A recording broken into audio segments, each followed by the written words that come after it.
All right, hey, it's Dave, aka The Dable, and going to go ahead and show you guys my newest project that I'm working on. So a acquaintance of mine wanted to build a computer, and I was like, sure, I'll help you out. Give him a parts list, things that he should look for, and then he took a look at what I had, and he said, wow, that's pretty cool. You have your computer inside of a desk. That's really nice. I was like, yeah. He's like, can we do that? And I was like, hey, you give me the money, we can make anything happen. So pretty much we went ahead, got all the wood and got all the parts together and started putting things together. Now, I didn't bother to really record everything that we've been doing. We really honestly probably put about 2 to 3 hours of actual work into this so far. And it's come along pretty well, honestly. A lot better than the first time I did this, which was really just more of an off-the-cuff type of thing. This time I was able to kind of learn from my previous missteps, which there weren't really very many. But some of the things that I did for my last case, I wanted to kind of rectify with this one. So the first thing, the biggest difference you might notice, it's a bit smaller. It's actually a good deal smaller. So mine is 4 feet by 2 feet. This one is only 3.5 by 1.5 feet, which half an inch or a half a foot doesn't seem like that big of a difference, but it's actually a pretty big difference if you measure it out. So just to give you an idea of what the difference is, I'll bring my tape measure here and see, 4 feet would be, basically look at the excess over there, that's 4 feet. Now, for me that works great because I needed a lot more space. I have a custom liquid cooling rig, 3 radiators that are, big, thick radiators. He is actually going to use air cooling for the most part and just a closed-loop CPU cooler. Because that's really all the standard user really needs. That's really what most people really need is just a standard. He's getting an H75 Corsair. Actually, I already has it. But that's what he's going to be using in this build. And he'll be able to overclock just fine. And just the way this case is set up, you really don't need a huge amount of liquid cooling for it to work very, very well. It'll run silently and it'll keep things very cool. One of the other things that I wanted to rectify is now on mine, if I push it up against the wall, it becomes kind of a problem because absolutely all of my air exhaust is out the back. Now you can see the back here. There aren't a lot of fans. In fact, the only really things that are going to exhaust is going to be sort of the video card and kind of the power supply. So that's actually really cool, I think, because we're going to go ahead and move all of the exhaust out through the side. So he's actually going to put this in a corner, and we picked the right side for the exhaust because since this is going to be the corner, or since the corner is going to be where he's left-hand side corner is where he's putting the desk, that means that he could put that up against that left-hand corner and back wall and exhaust all the air out. And he's actually going to have a HTC Vive, so he wants as much room space as possible. So again, that's part of the reason of keeping this, a bit shallower and not as long as mine. So the other thing is we're going to air cool a little bit better than mine did. So with this one, we've set it up so that the intakes are going to be coming in through here. So all of our air intake, like mine, is going to be coming in through the bottom, right? All your cool air is generally on the bottom. All your hot air is going to try to rise. So if we let if we try to suck in all the cool air from the bottom, that'll work out great. It'll protect the computer itself from dropping anything into the fans. He'll be able to actually have, some filters up on the bottom that'll prevent dust for whatever, animal dander, whatever you have in the house from getting up in there. And exhausting out the side will be great. So having these 3 fans here, so the 2 that are going to be specifically for the case, and then the one here that's going to be for the CPU cooler, that's going to provide 3 sets of three inputs of air, and then 2 outputs. All the fans are roughly the same speed. So it's going to be a good positive pressure. We're going to have basically a 3, kind of a 1.5 to 1 ratio. So that's a good little positive pressure that'll help keep the case clean and also keep things flowing and keep things cool.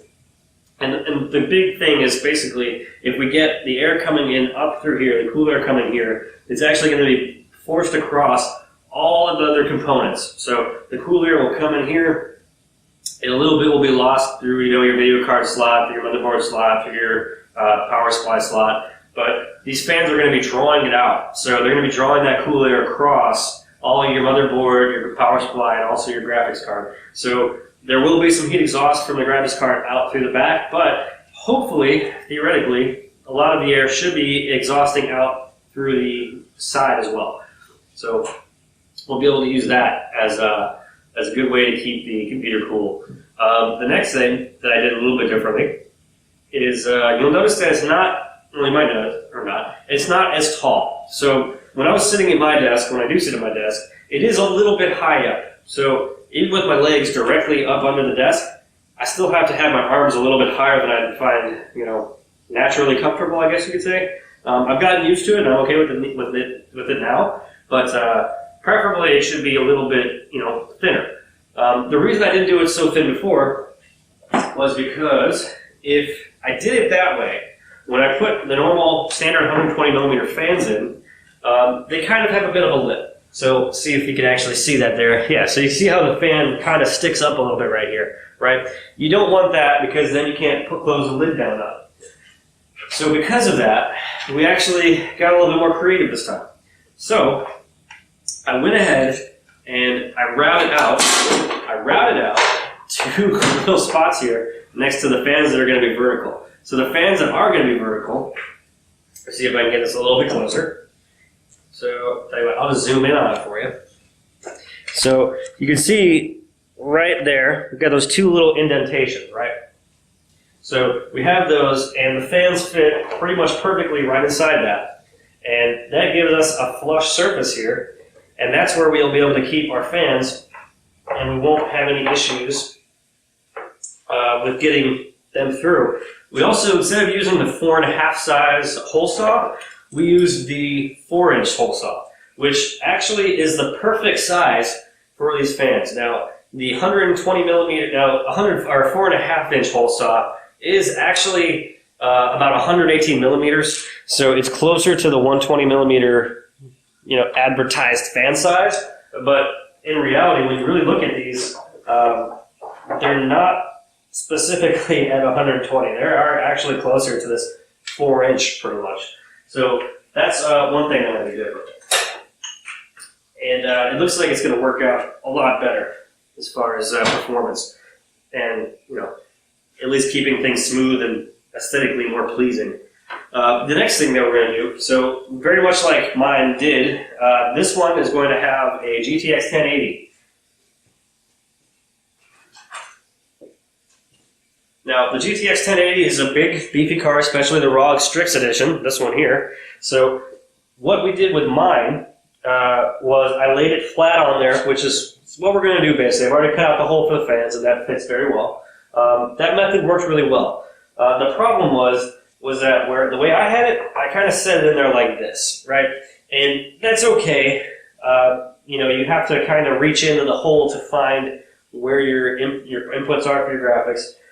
With this one, we cut the hole big enough so that I could slide that through, and we're using this normal piece of the video card here that would normally, butt up with your outside of your case. We're using that as an edge that's going to sit there, and it's going to prevent the card from going in further.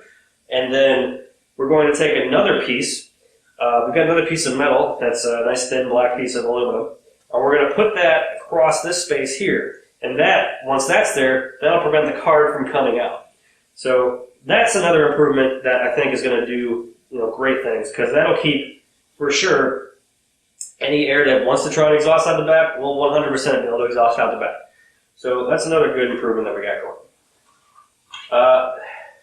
The last thing is, instead of using 3/4 inch MDF on the bottom, we're using 1/2 inch. I found 3/4 inch is indeed sturdy, but 1/2 inch is really all you absolutely need. 1/2 inch has done really perfectly. It's exactly where we want it to be. And one last thing, I did a better job with the cuts because I ended up buying a new saw. So, well, not a new. I didn't buy a new saw, I bought a new blade. My blade was really dull in the last one I made, so a lot of the joints didn't match up that well. These came together a lot better. We didn't have to caulk everything and make everything airtight and smooth and well joined. We were able to just put it together, glue it and screw it, and it did great without having to do a whole lot of extra stuff. We did use some natural wood filler, like I like to call it. It's basically wood glue in any of the stuff that you're sanding when you sand. So when you use your sander, you get plenty of really fine sawdust, and we just mixed that with a little bit of wood glue, and anywhere that there was a slight gap, basically pasted that in there and then sanded back over it. And it looks, since it is the exact same material that you're taking off, it comes back looking pretty close to where it needs to be. And then really all you do from there is you just have to sand over it, and now we paint it, and you'll never know that there was any kind of a problem with it. So that came out very well as well. So general layout for this desk is going to be pretty much similar to what I have.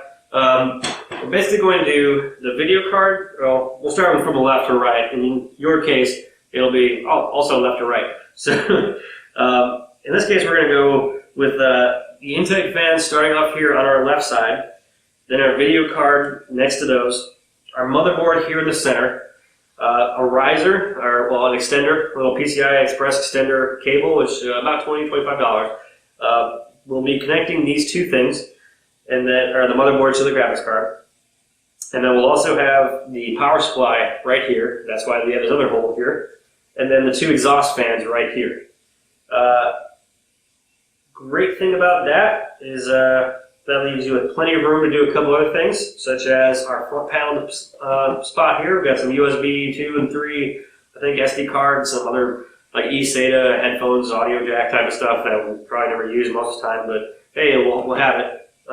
We're also going to have our hard drives right around this area. Like I said, the CPU cooler right here, the radiator for it, and probably still have some room left over for anything else we want to do. So all in all, this is actually a pretty good setup. Some things you might change a little bit. We may end up screwing the hard drives here to this wall, or maybe to one of these other walls to secure them. That way they're completely out of the way, and they're just mounted to the case, without any chance of them moving so much. They don't really move, the hard drives. I haven't buttoned mine down, secured them to the case, and they've been doing just fine. But in this case, we might go ahead and screw them to one of the walls here, just as a means of keeping them a little bit more secure in case you needed to move the desk for any reason.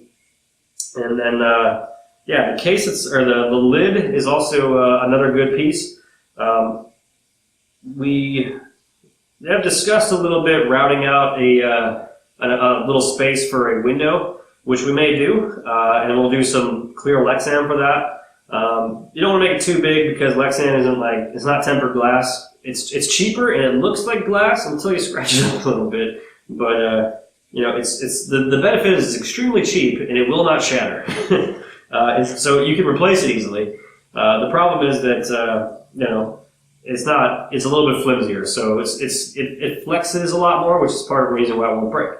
But yeah, so we're looking into that. We'll see what we come up with that in the end. But yeah, that's pretty much it. If you guys have any questions, any comments, suggestions, please put them in the comments below. Also, if you've enjoyed this, if you found this entertaining or helpful in any way, please like and subscribe. That helps me out tremendously.